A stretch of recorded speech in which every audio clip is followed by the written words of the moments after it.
Saudações, gente amiga, por aqui José Luiz Madeira, Luizinho e Companhia, o podcast aí de todos os sábados que você já conhece, começando aí mais um programa aqui para você, né, mais um programa do Luizinho e Companhia, né, a todos vocês sejam muito bem-vindos, só lembrando, né, nosso programa vai ao ar todos os sábados a partir das 11 horas da manhã, simultaneamente pela Rádio Voz Livre FM 98,3 MHz, e também, claro, pelo nosso canal de TV aí através da plataforma do YouTube, a Voz Livre TV aí no YouTube. E para você que acompanha a gente no YouTube, não esqueça aí, né, de compartilhar, de se inscrever no nosso canal, deixar o seu like, deixar o seu comentário também, né, e você também participar ativamente aí com a gente. Então sejam todos bem-vindos, vamos junto hoje.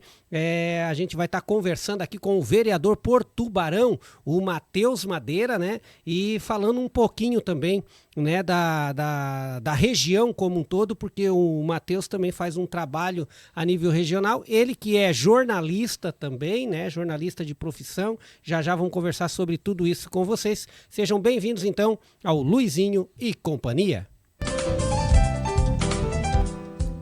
Muito bem, olha, hoje a gente vai falar sobre vários assuntos aqui, novamente mais um tema político também, né, como a gente volta e meia traz todo tipo de assunto aqui, e hoje, né, a gente vai falar um pouquinho também sobre política, mas também falar um pouquinho aí sobre a história do Matheus Madeira. Para quem não conhece, o Matheus, ele é jornalista, né, é vereador por Tubarão pelo Partido dos Trabalhadores, faz um trabalho também na região da Amurel, na questão da organização também aqui da micro-região aqui da Amurel, e já a gente vai estar sabendo um pouquinho aí como é que é esse trabalho. Mas antes, ô Matheus, desejar aí a você uma boas-vindas aqui ao Luizinho e Companhia. Muito obrigado por aceitar o convite, vir aqui conversar um pouquinho com a gente, trazendo lideranças também da nossa região, a gente traz aqui do município, mas a proposta do podcast é a gente estar trazendo também as lideranças, né, as personalidades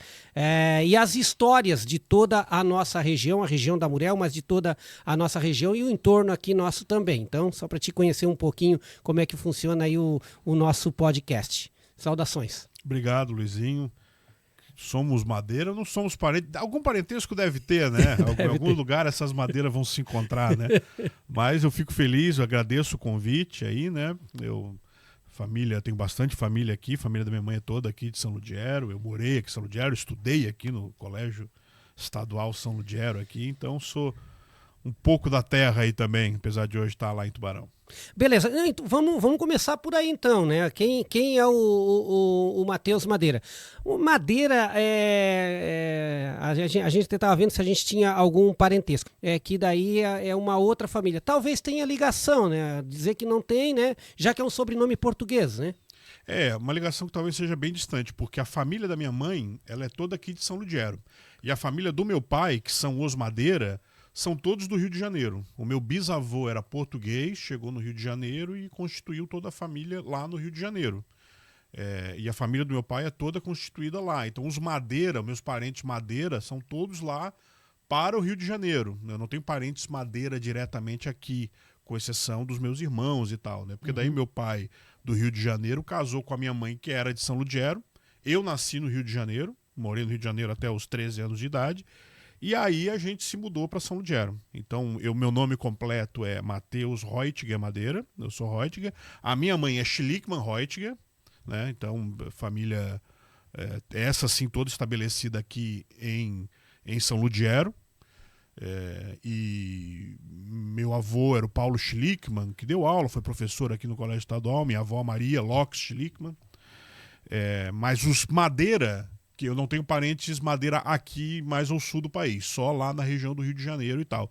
A minha ligação com São Ludgero é através do Schlickmann e indiretamente do Reutiger também.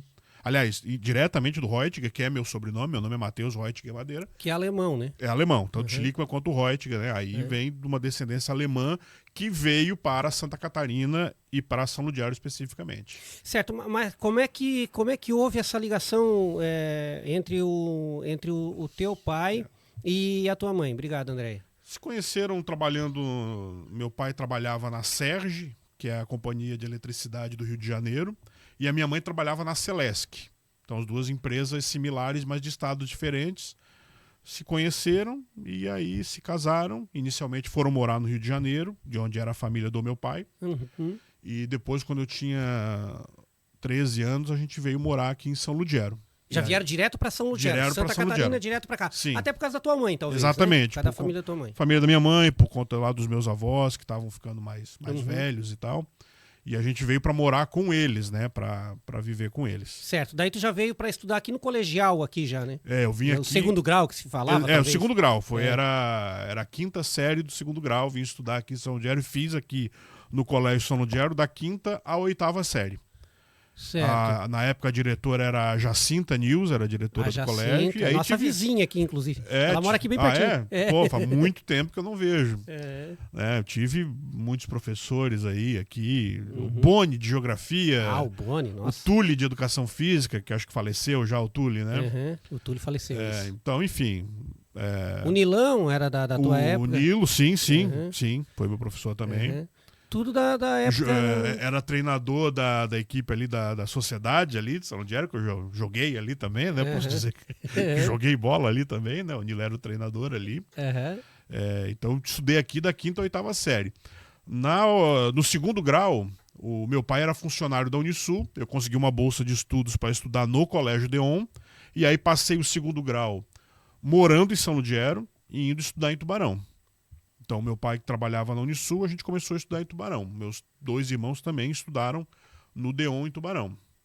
E aí, quando terminei o segundo grau, a vida começou a se mudar devagarinho para Tubarão, porque meu pai já estava trabalhando lá, a gente já estava estudando lá, a perspectiva de fazer faculdade. Mas morava aqui ainda, Matheus? Até 2000 morava aqui. Morava aqui e ia para lá? Sim. Teu pai também fazia esse trajeto? Também. Certo, perfeito. A gente morava ali exatamente onde hoje fica a sede da Segero. Só que, claro, ali é um terreno muito grande, né? A gente não morava, o terreno não era todo aquilo. Mas era aquela primeira subidinha que tem ali, logo que tu termina a primeira subida, era a casa do meu avô ali, do meu avô e da minha avó ali. Perfeito. E então a gente morava ali do lado, interior, assim. Acho que dá uns 2 quilômetros aqui do centro, mais ou menos. Mais ou menos. 2 quilômetros e pouquinho. Então, né? Por aí.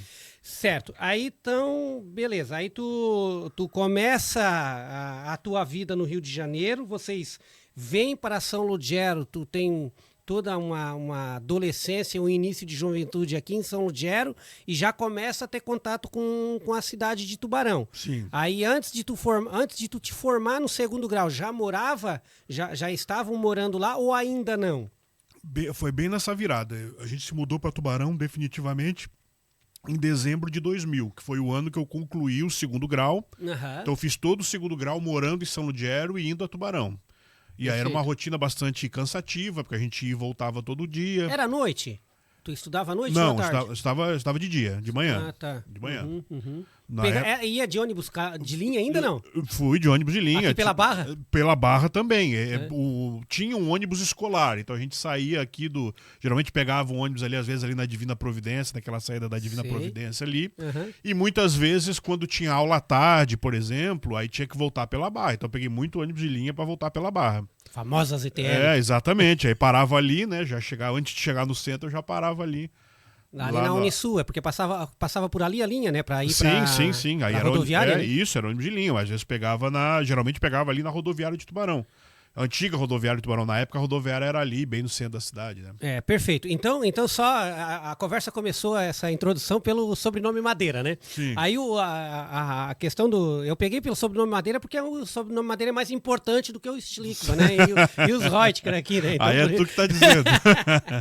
Mas, brincadeiras à parte, então tu não tem nenhuma ligação com nenhuma das duas, vamos dizer, famílias aqui de São Ludgero, não, não tenho parentes Madeira muito próximos aqui. Essa família, o meu bisavô chegou no Rio de Janeiro, teve 5, 6 filhos, um deles o meu avô teve, mas estão todos ali estabelecidos no Rio de Janeiro, aí, enfim, alguns hoje moram em São Paulo, tem uma tia que mora fora do país, mas não tenho vínculo direto com os Madeiras aqui, com exceção aí dos meus 2 irmãos, né? Aí, Sim. Daí o núcleo, né? Isso. Tá, mas tu chegou a fazer alguma pesquisa sobre a tua família? Daí eu não digo só da questão Madeira, mas da família como todo. Tu chegou a fazer algum tipo de pesquisa, por exemplo, oriundo da onde, por exemplo?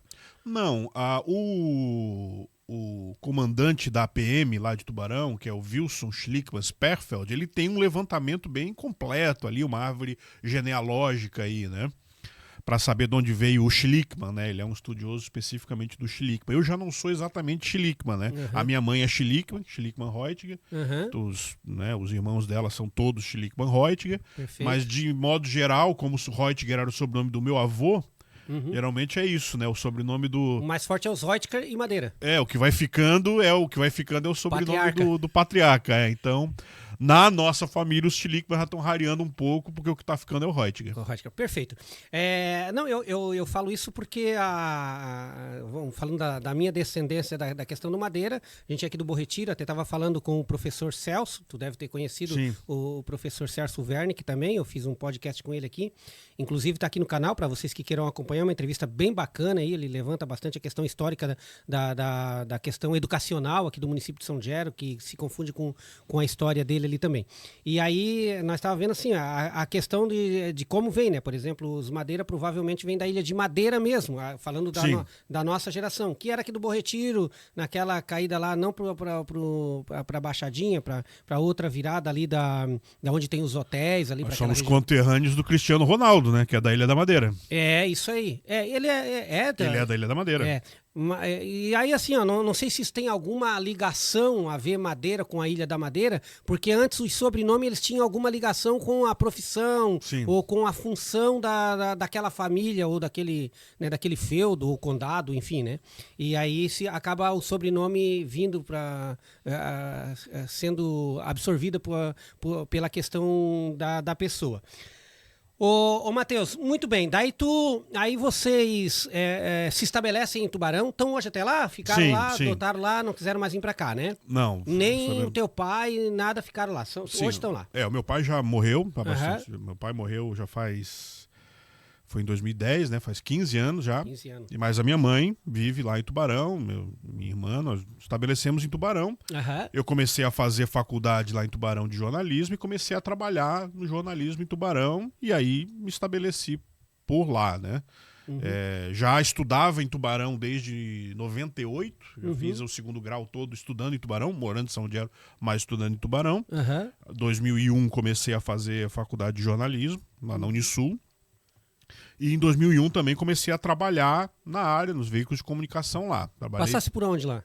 Primeiro veículo de comunicação que eu trabalhei foi o Jornal de Bairro, que era um jornal semanal, em 2001.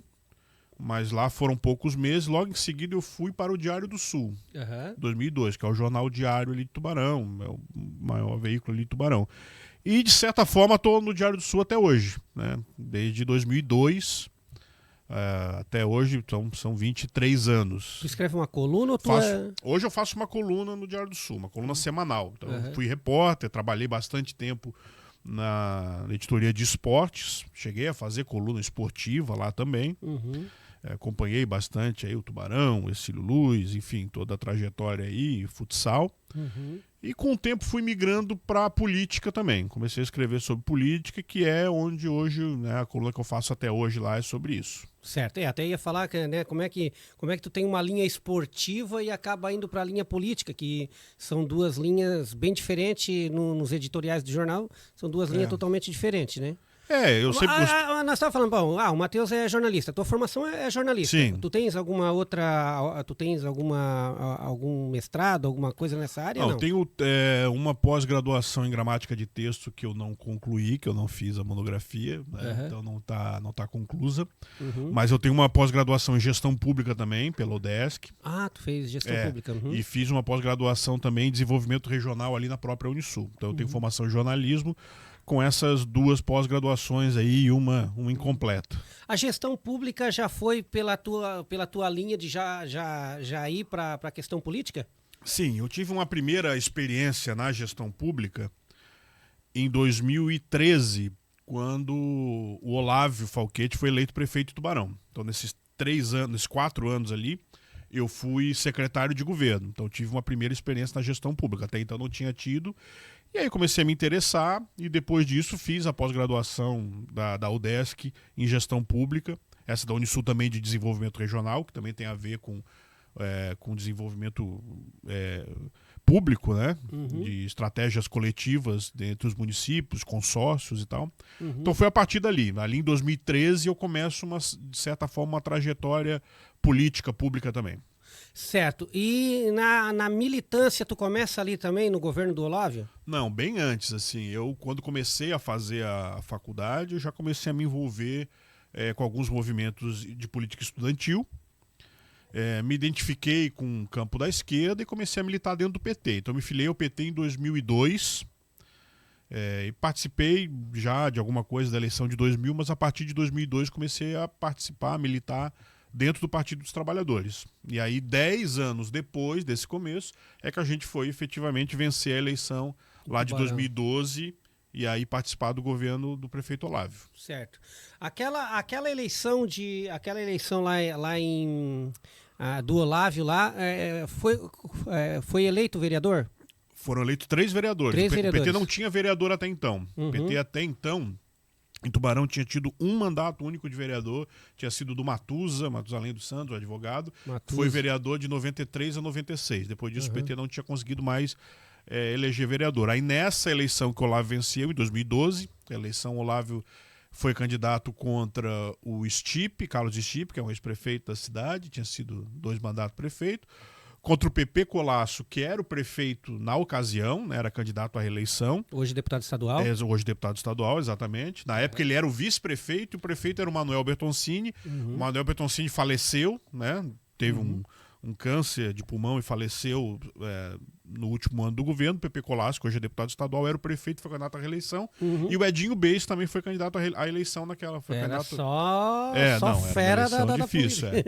Mas a gente venceu a eleição e nós elegemos naquela ocasião 3 vereadores. Certo. O próprio Matusa, que já tinha sido vereador anteriormente, o Paulão, professor Paulão, e o Clodoaldo. Clodoaldo não Clodoaldo, professor de dança tradicionalista, foi vereador naquela ocasião ali, uma liderança importante ali também.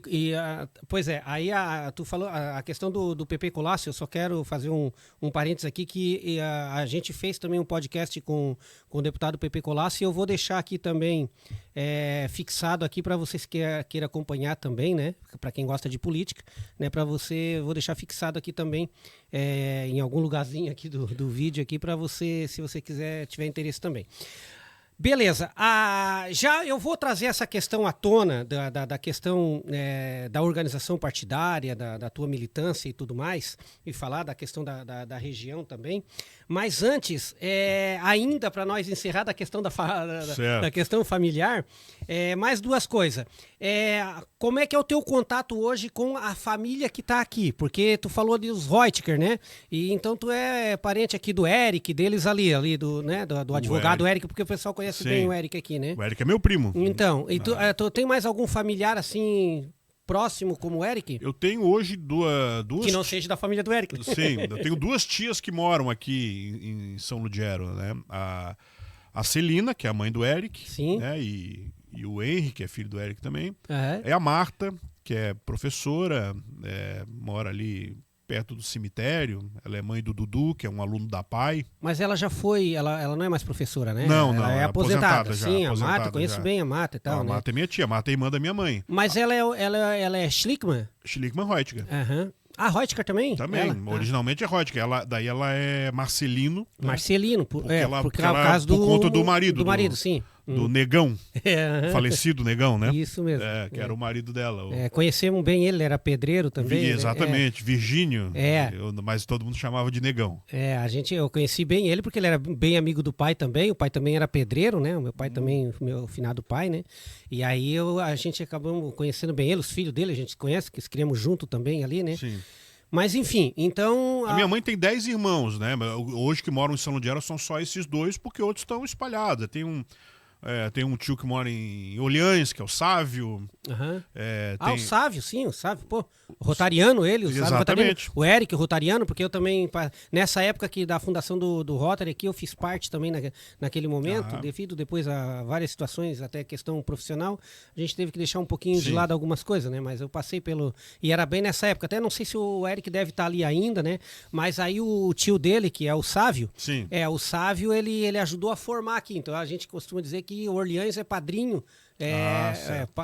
O Rotary de Orleans é padrinho aqui. E o Sávio foi o que fez contato aqui, que conversou com a gente. O Sávio é irmão da minha mãe.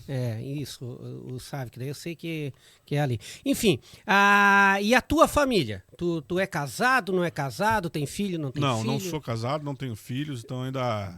A descendência ainda tá por vir. Mas tu já teve algum relacionamento assim? Tu já foi casado, alguma coisa? Não? Não, casado mesmo não. Agora eu tô indo. Tá certo. Não tem problema. Não tem problema nenhum, não tem problema nenhum. Tive já namoros mais longos, mas nunca fui casado. Beleza. Ô, Cris, eu vou pedir licença aqui um pouquinho, eu vou para um rápido break cultural aí, mas antes gosta aí de uma boa pizza, de uma massa caseira, o seu lugar é ali na Pizzaria do Tio. A Pizzaria do Tio também conta aí com algumas porções também, né? Para você que gosta aí de algumas porções esperando a pizza aí.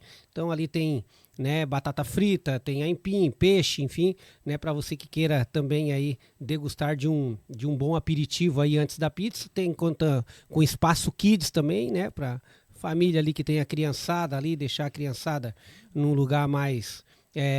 adequado ali, né? Também tem ali na Pizzaria do Tio.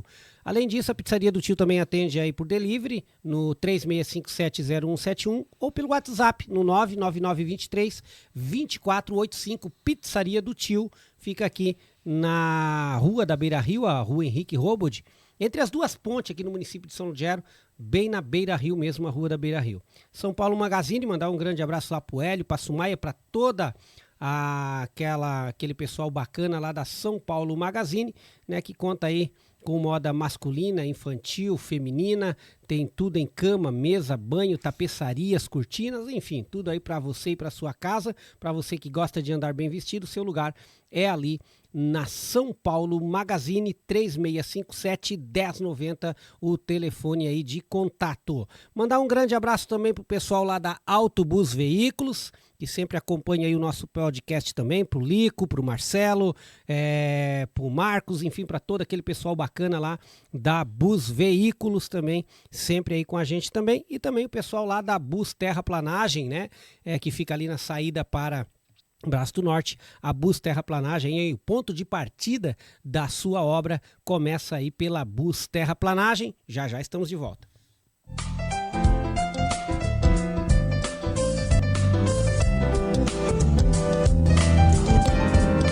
Muito bem, já estamos de volta por aqui com o Luizinho e companhia, hoje recebendo aqui o vereador por Tubarão, o Matheus Madeira, jornalista de profissão, né? Deixar frisado aqui, né, Cris? Muito orgulho. O jornalista de profissão aí, muito bem, né? Matheus, aí essa primeira parte a gente falou um pouquinho, o pessoal te conhecer um pouquinho, sim, né? E saber que tu tem uma ligação aqui com o município de São Lugero também. Tu mora onde em Tubarão? Eu moro no Deon, perto da Unisul. Tu mora ali é um lugar meio chique ali, né? Ali é o lugar dos ricos ali, não é? Não. Tem bem mais, assim, né? É ali próximo da Unisul, é um bairro mais central, né? Beleza. Ô Matheus, aí nós demos uma pincelada, né? Demos um início de conversa falando da questão do Partido dos Trabalhadores em Tubarão, que se fortaleceu com o Olavo Falquete. Eu gostaria de te fazer um questionamento sobre a nossa região, e não da região só da Amurel, mas da região sul aqui, que pega as 3 regiões nossa aqui, a qual a gente tem um contato mais direto aí com as pessoas aqui dessa região, com as lideranças aqui da nossa região. Falando exclusivamente do Partido dos Trabalhadores, por que o Partido dos Trabalhadores na nossa região, e eu poderia estender para Santa Catarina inteira, mas vamos pegar aqui o nosso quintal, vamos dizer assim, né?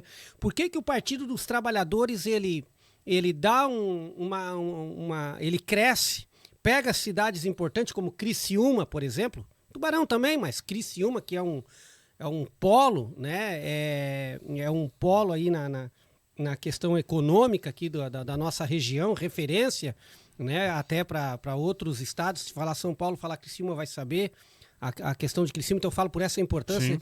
Que a gente já teve ali, né? Como o Partido dos Trabalhadores já teve ali, e acaba depois perdendo, e até para formar, por exemplo, Tubarão hoje ficou quanto tempo sem ter uma representatividade, por exemplo, do PT, e agora vem com o Matheus Madeira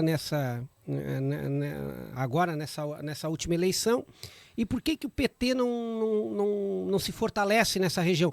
Melhor dizendo, deixa eu refazer a pergunta, por que ele não se mantém como liderança na região?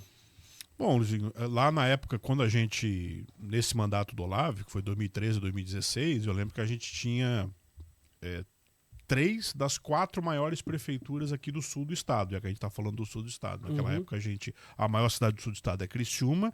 Naquela época não era governado pelo PT, tinha sido já, mas não era. A segunda maior cidade é Tubarão, o governo era do PT. A terceira maior cidade era Aranguá, na época o governo era do PT. E a quarta maior cidade é Içara, que era governado pelo PT. Então, de fato, o PT teve uma representatividade bem maior do que essa de hoje. Acho que teve uma campanha, isso não é só aqui no sul de Santa Catarina, é no estado inteiro, é no Brasil inteiro, né? Houve uma campanha de massacre, né, contra o partido. Eu acho que a gente conhece os fatos históricos aí, de Operação Lava Jato, né, coisas que levaram um tempo para ficar claro o que tinha acontecido, mas que num primeiro momento teve uma queda muito grande. Então a gente tem hoje um cenário muito menor do que já teve aqui no sul do estado, mas isso se estende para o estado inteiro. Então nós tivemos já em Santa Catarina 9 deputados estaduais do PT, 5 federais, hoje são 2 federais e 4 estaduais. Então teve uma redução geral, o partido passou momentos difíceis e diria até que o partido está retomando um pouco, né? Porque se a gente pegar hoje aqui na região da Amurel, a gente tem elegeu um vereador em Tubarão, elegeu um vereador em Laguna, uma vereadora, né? Elegeu um vereador em Garopaba, que é ali meio na divisa com a região da Grande Florianópolis. Claro, muito menos do que já teve, mas um pouco mais do que a gente tinha na legislatura passada. Na legislatura passada a gente não tinha vereador em Tubarão, não tinha vereador em Laguna, não tinha nenhum vereador aqui na Murel inteira, tinha um vereador apenas em Armazém. Então... E a Prefeitura de Santa Rosa de Lima. E a Prefeitura de Santa Rosa de Lima, que é uma exceção, né? Um terceiro mandato consecutivo do PT, né? Realmente um caso ali a ser estudado, né? Mas eu acho que as boas gestões fizeram isso. Mas eu acho que tem um momento de dificuldade de renovação de quadros, sem dúvida também, né? São muitas as causas, né? Mas o grande massacre nacional que resultou em eleições como a de 2016, 2018, tiveram seu preço e o partido está tentando se reconstruir com novas lideranças. Agora falando jornalisticamente, né? Porque o Matheus também ele tem uma inserção muito grande nas redes sociais, né? Para quem não conhece aí é arroba Matheus Madeira. Matheus.madeira13. Certo. Então para quem quiser acompanhar aí ou conhecer um pouquinho, né, das redes sociais aí do Matheus, né? Depois a gente vai colocar aqui também o link para você. Descrito aqui na descrição dessa entrevista de hoje. Ô Matheus, mas assim, ó, falando como jornalista, como influencer, né, de rede social,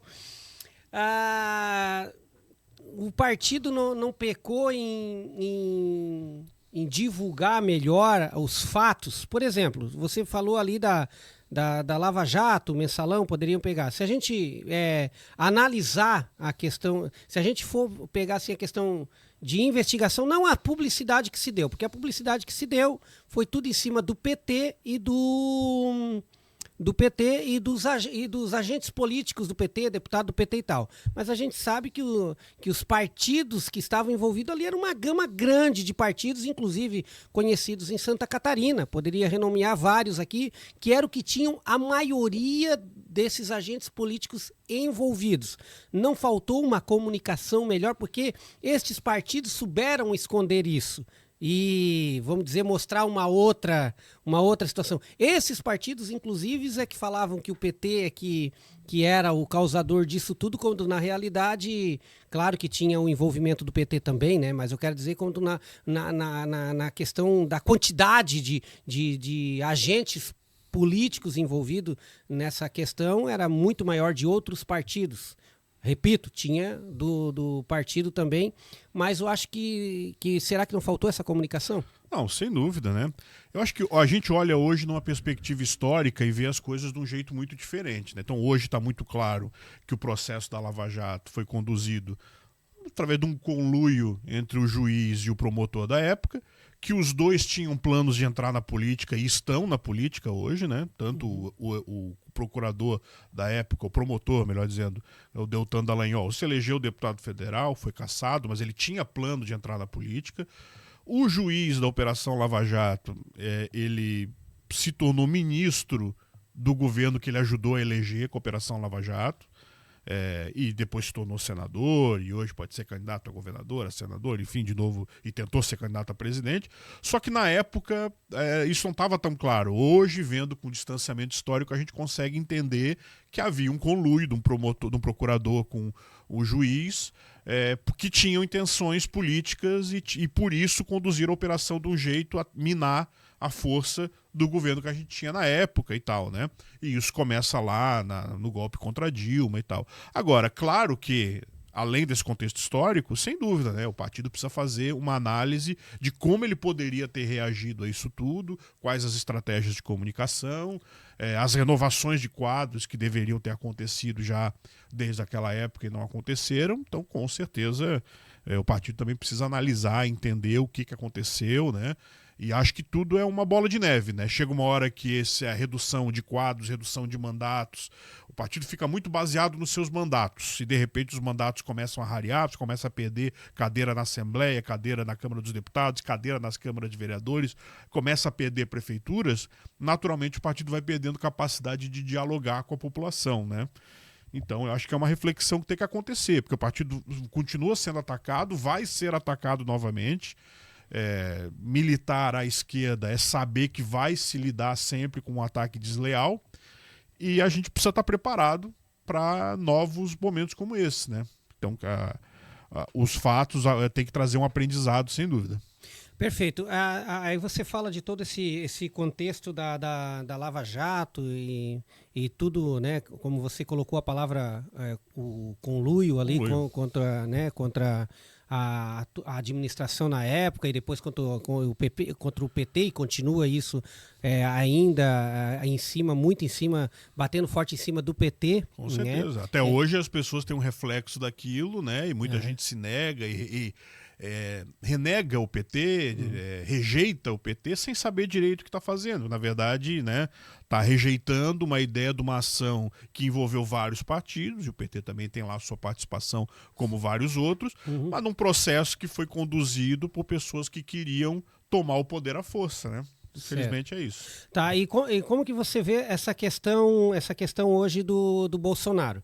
Porque assim, o que a extrema-direita e a direita, né, principalmente a extrema-direita e a direita, né, talvez o centro-direita, talvez não tanto, mas dizem que isso é uma perseguição pura, nítida e clara, né, do atual sistema hoje contra o Bolsonaro Quero esticar a pergunta porque também existe essa questão do lado da esquerda, de dizer, não, houve toda uma perseguição contra a prisão do Lula, contra essa perseguição para cima de agentes políticos do Partido dos Trabalhadores e tal. Então, os dois lados, as duas versões falam em perseguição. E aí, nesse meio, fica a justiça. Né? O meio dos dois fica a justiça. Um dizendo que é perseguição, outro dizendo que é perseguição. Então, a gente poderia dizer que a justiça é que está errando nessa situação toda? Não, eu acho que não dá para comparar os dois casos, porque por algumas razões. Em primeiro lugar, essa perseguição que houve contra o PT, contra o Lula, contra a esquerda, os fatos provaram. Né? Então acho que está comprovada o conluio, a troca de mensagens que havia entre procurador e juiz. Isso não existe. Procurador e juiz ficar tricotando... não é procurador, é promotor. Né? Promotor e juiz ficar tricotando mensagem falando sobre o processo, né, como aconteceu ali na Lava Jato e foi revelado pela Vaza Jato. A história comprovou que o Deltan Dallagnol tinha pretensões, inclusive na troca de mensagens ele falava sobre a candidatura dele, e ele se tornou um candidato, se tornou um deputado federal. O Sérgio Moro virou ministro do governo Bolsonaro no primeiro dia do governo. Então, os fatos históricos comprovam esse entendimento de que havia uma pretensão eleitoral, uma pretensão de tomada de poder através da Operação Lava Jato, do instituto que eles tentaram criar para gerenciar os recursos arrecadados com multas e cobranças das empresas. Então, isso a história comprova. E tem um outro fator que eu acho que é muito importante. O Lula, mesmo discordando das decisões judiciais, cumpriu todas.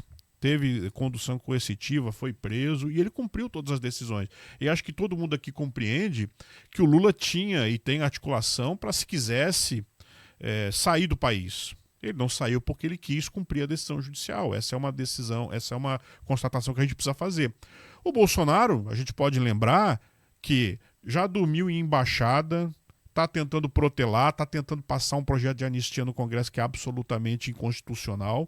Então o Bolsonaro não respeita as instituições e não é uma exclusividade do Bolsonaro. Então, a gente tem um movimento de extrema-direita no mundo inteiro, lá os Le Pen na França, o próprio Trump nos Estados Unidos, que tem uma prática antidemocrática, uma prática de reversão do Estado democrático de direito. Vamos lembrar que o Trump, na eleição em que ele buscava a reeleição dele, e ele perdeu para o Joe Biden na ocasião, ele tentou paralisar a contagem dos votos. Ele fez um tweet famoso, né? Stop the count.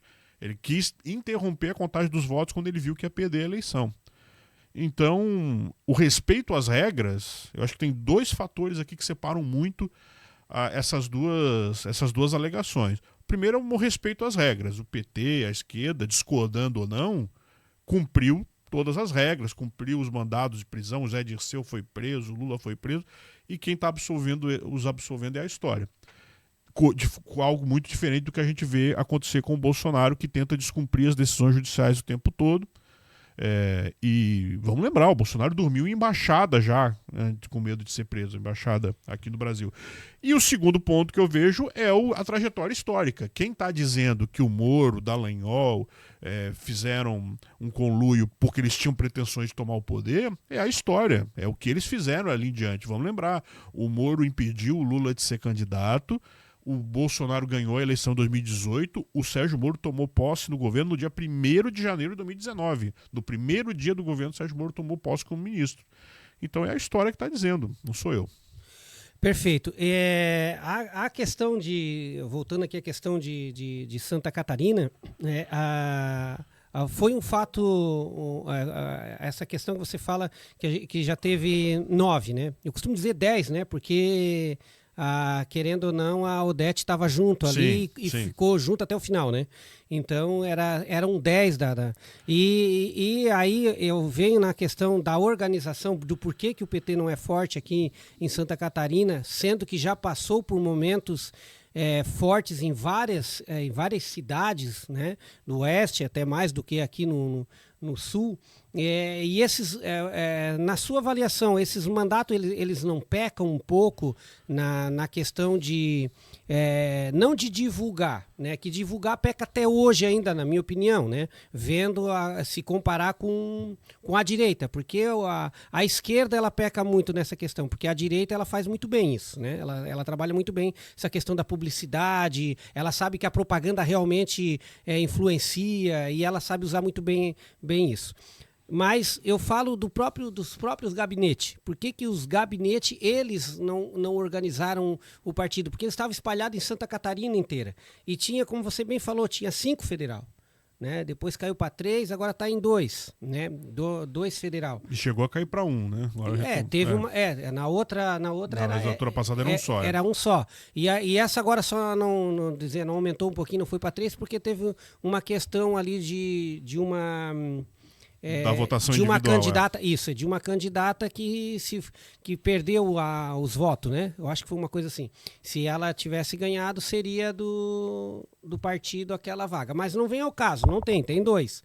Você acha que o mandato ele não deveria junto com o partido estadual, fazer essa organização? Não, sem dúvida, né? Acho que os mandatos precisam fazer uma reflexão. Talvez a grande marca seja a ausência de renovação de quadros. A gente tem dificuldade. Hoje nós temos 4 deputados estaduais.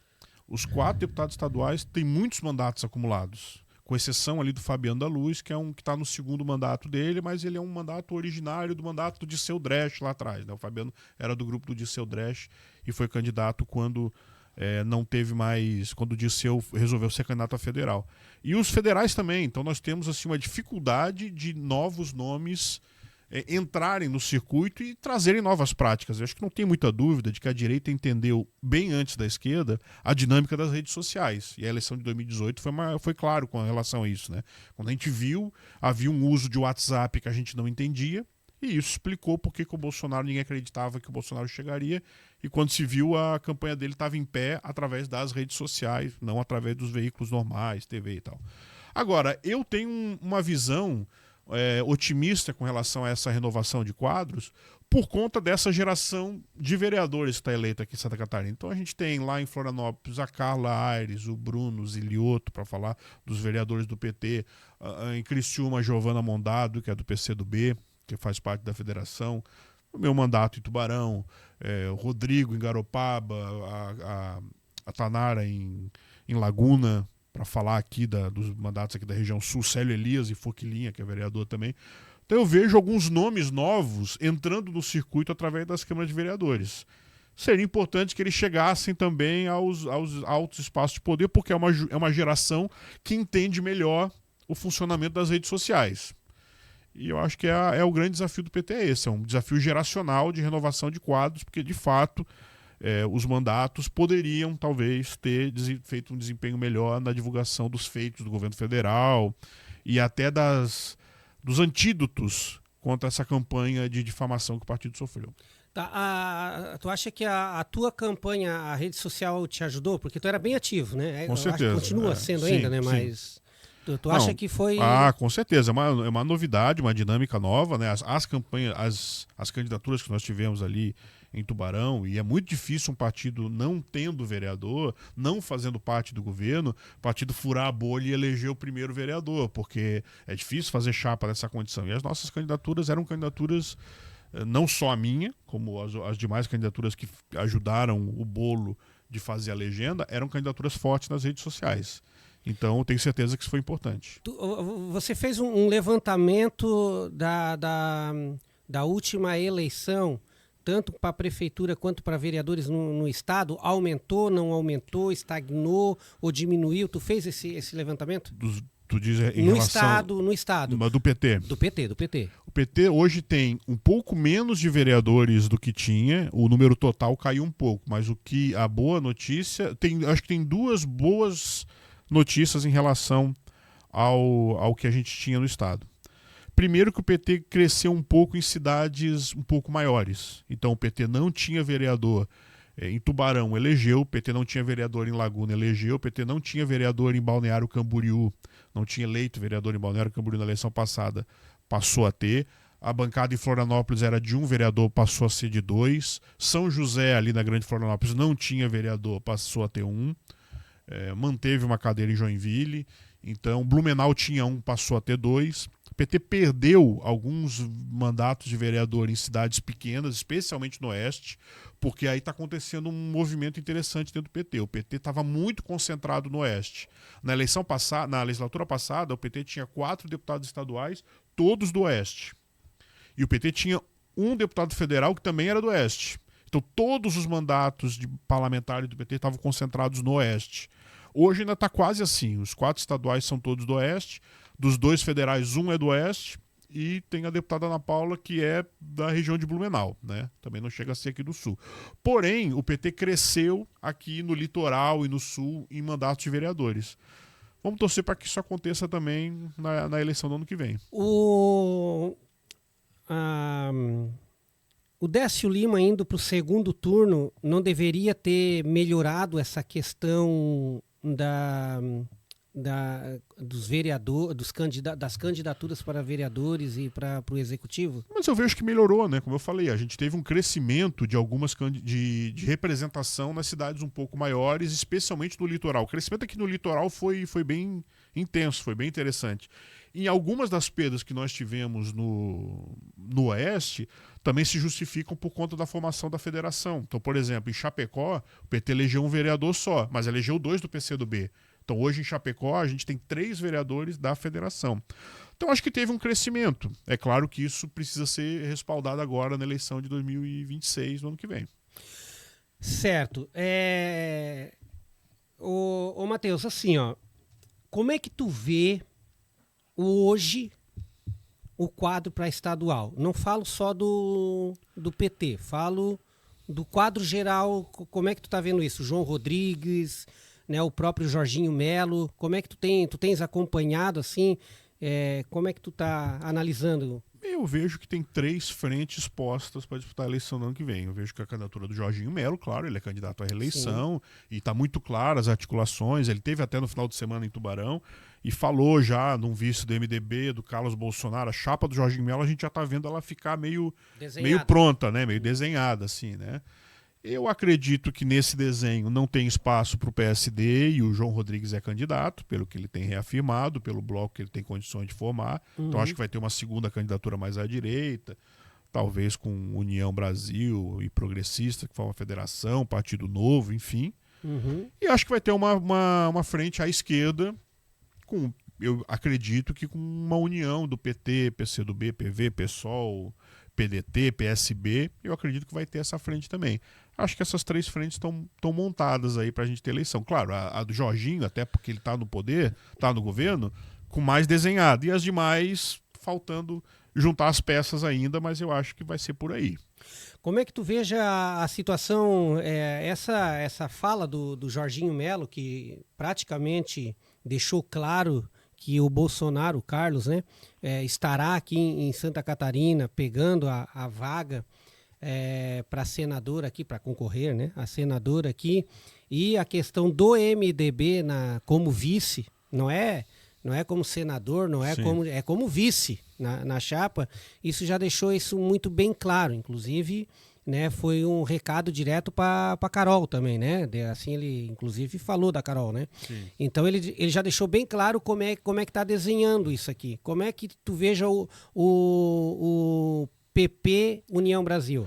Em primeiro lugar, eu acho que assim é uma grande humilhação para a direita de Santa Catarina essa importação de bolsonaros que acontece, né? Então é como se o Bolsonaro lá de cima dissesse: vocês servem para me eleger, mas vocês não servem para apresentar os seus próprios nomes, né? Então o Jair Renan já veio virar vereador em Balneário Camboriú, provavelmente vai ser candidato a deputado federal.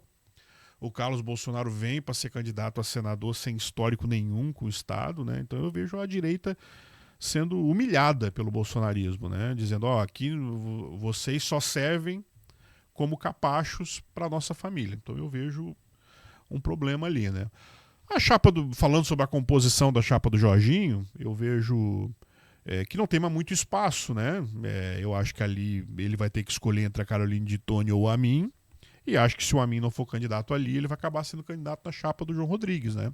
Então o João Rodrigues vai poder ter a federação, que é o PP e a União Brasil, vai poder ter o Partido Novo, ele também vai conseguir montar uma chapa forte, estruturada também, né? Uhum. Então eu vejo que tem 2 chapas fortes à direita e tem uma chapa à esquerda que vai ser forte também. Dentro do partido ali, como é que vocês estão vendo isso? Como é que vocês estão conversando? O Décio Lima é o candidato natural ou o Décio Lima vem para Senado? Eu acho que o Décio Lima é o candidato natural, é o nome posto, que o partido tem que conseguir um resultado expressivo, que foi para o segundo turno, não é pouca coisa o que se conquistou aí na eleição passada.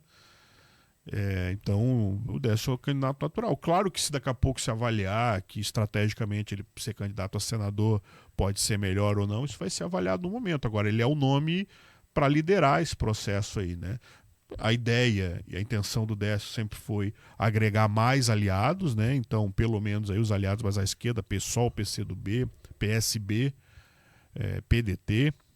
e talvez até mais partidos, né? A ideia é agregar e ir além do campo da esquerda. Então acho que tudo vai depender das costuras das alianças que possam ser feitas, né? Perfeito. Ainda está cedo para pensar sobre isso? Outubro? Não, eu acho que não está cedo, não. Tá Há na um hora, ano da eleição. tá começando a esquentar o negócio, né? Tá começando a ter os debates, né? Acho que essa virada do ano, comecinho do ano que vem, tendem a ser decisivos. Perfeito. Matheus, e Tubarão? Como é que tu... Foram quantos candidatos lá? A prefeito? Não, a vereador, do partido. Do partido foram 14 candidatos. Como é que tá essa questão com os candidatos lá? Porque elegeu um, daí como é que vocês conversam entre vocês? Não, nós temos eu era presidente do PT até um mês atrás aí, quando o PT fez o processo de eleições diretas aí e elegeu novas direções, e nós elegemos por consenso a nossa primeira suplente de vereadora, a doutora Estael, que também tem parentes aqui em São Ludgero, ela é sobrinha do Cláudio Becker, então ela também tem aí seus laços aqui com a cidade. E ela se tornou agora presidenta do PT de Tubarão. Estamos promovendo as renovações, né? Eu acho que a gente criou vários nomes, a gente saiu da eleição com bons nomes. Alguns candidatos bem votados para vereador, como ela foi também. A Maristela, que é uma policial civil aposentada, que foi nossa candidata a prefeita, também foi bem votada, que teve 10% dos votos, uma candidatura inicial, primeira candidatura, acho que com bom resultado. Então a gente tem buscado fortalecer os quadros, fortalecer o partido e mostrar que nós temos várias caras, não temos uma só, não. Certo, mas vocês se reúnem, sim. Assim, não houve aquele que ficou chateado? Não, acho né? que o processo eleitoral é isso, né? A gente esperava um pouco mais, esperava um pouco menos. É claro que todo mundo queria ser o eleito, né? Eu já fui candidato outras vezes, né? E quando a gente não se elege, paciência, fortalecer o mandato que o partido conquistou. E dessa vez eu me elegi e tenho convicção de que o partido está fazendo o mesmo por mim. Certo. O partido ele também faz parte da tua gestão como vereador. Tu ouve a base? Como é que é lá em Tubarão? Nós realizamos reuniões mensais, tivemos uma reunião ainda esse final de semana agora, reunião do partido. A gente se reúne frequentemente, debate os assuntos, e eu tenho participado à medida que sou provocado dos debates comunitários em Tubarão, né? Então, nas comunidades, sempre que existe algum assunto pontual. E tenho também, considerando aí que a Tubarão é uma cidade maior aqui na região, tenho tentado fazer o diálogo também com os partidos na região, tentando ajudar tanto quanto possível. É claro que o mandato de vereador ele tem seus limites, mas tentado também ajudar a fortalecer o partido nas cidades, nas regiões, cidades da região, para que a gente possa, como puder, colaborar para que o partido tenha fortalecimento e possa disputar mais eleições, né, aqui em São Ludgero, por exemplo, e outras cidades, que a gente possa eleger mais vereadores, possa eleger prefeitos na próxima eleição. Então tenho tentado dialogar, conversar, passar um pouco dessa experiência ali de Tubarão. A gente também ficou sem vereador na cidade, então a gente fez uma reorganização da chapa, buscou novas lideranças e deu resultado lá. Acredito que pode dar em muitas outras cidades também. Perfeito, eu já vou puxar essa questão da região aqui, mas falando agora do teu mandato em si lá em Tubarão, como é que tu tens visto a cidade de Tubarão e como que é a tua questão? Eu vejo algumas postagens tu bastante crítico com a atual gestão, inclusive rebatendo algumas situações lá. Como é que é essa tua trabalho frente ao executivo? É a missão, eu vejo que é a missão que foi dada na urna, né? Eu fui eleito para ser um vereador de oposição, tenho cumprido essa missão. Vejo o governo, lá nós temos um governo de continuidade, né? Então a gente teve o mandato passado, terminou o prefeito do PSD visto do PL, hoje é um prefeito do PL visto do PSD. Então a gente tem um mesmo grupo que continua governando a cidade. E eu já tinha uma postura crítica ao governo anterior, antes de tomar posse, e agora, como vereador, tenho feito isso. Então a gente tem tido problemas graves ali na cidade com relação à coleta de lixo, uma situação que está atravessando aí todo esse primeiro ano do mandato. O mandato sempre compreende que o começo do governo ele é um momento de adequações, por mais que seja o mesmo grupo político, houve troca de pessoas, troca do prefeito, um novo prefeito. Porém, eu acho que tem situações que já teve tempo suficiente para a prefeitura se organizar e tem casos em que a gente vai cobrar e vai cobrar mais ainda, porque esse é o papel. O papel do vereador de oposição é esse, né? São quantos vereadores lá? 15. 15. Tu é voz solitária?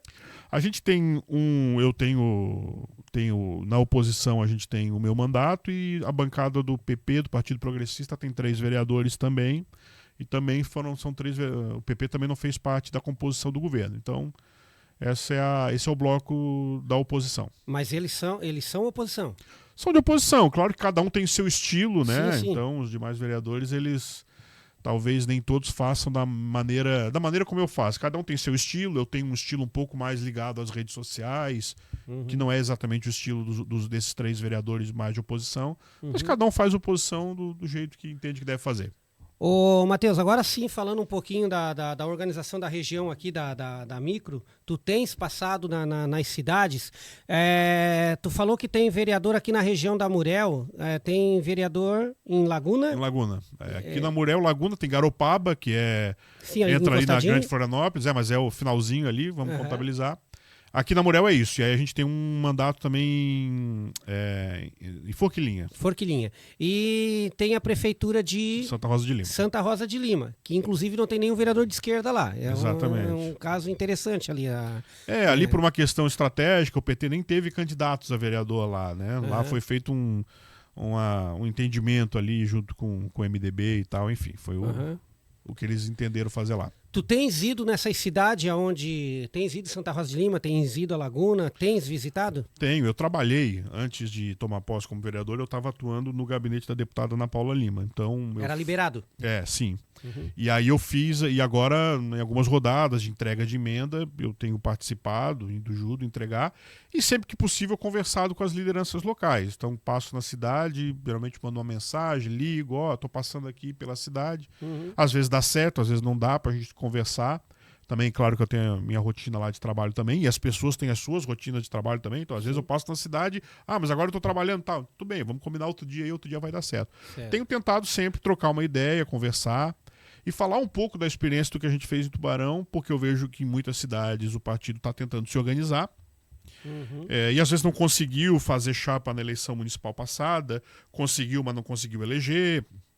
Braço No caso, Norte, por exemplo. Braço Norte, por exemplo, né? Teve. Que já teve vereador, tem lideranças fortes. Teve né? Vice-prefeito já Isso, e tal, né? E montou uma chapa, e eu sei a dificuldade que eles passaram ali, porque o partido não vinha de não ter chapa nenhuma.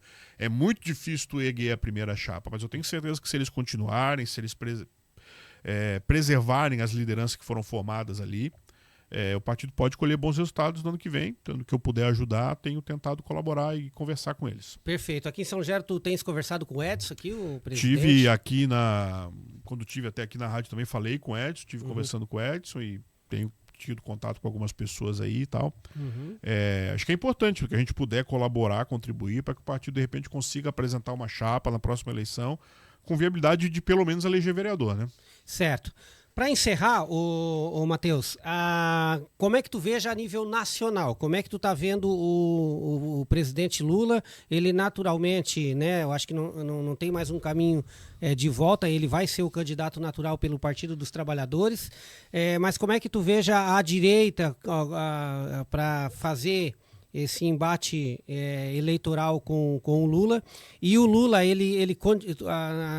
nas tuas conversas ali, tu acha que ele ainda fica com o PSB como vice? Como é que tu estás vendo isso? Bom, o Lula é o candidato à reeleição, essa decisão foi tomada, né? Eu acredito que sim, eu acho que o PSB tende a estar na aliança. É claro que o PT certamente não vai fechar as portas para a possibilidade de novas alianças, atrair novos aliados, mas o Geraldo Alckmin simboliza muito bem essa aliança de centro, de moderada, né, que o PT lidera, que o presidente Lula lidera. Tu acha que vem com o Geraldo? Eu acho que sim, eu acho que sim. Eu acho que ele é o candidato a vice e ele simboliza esse diálogo também com o setor mais empresarial, com o setor mais tradicionalmente ligado a uma direita democrática, né?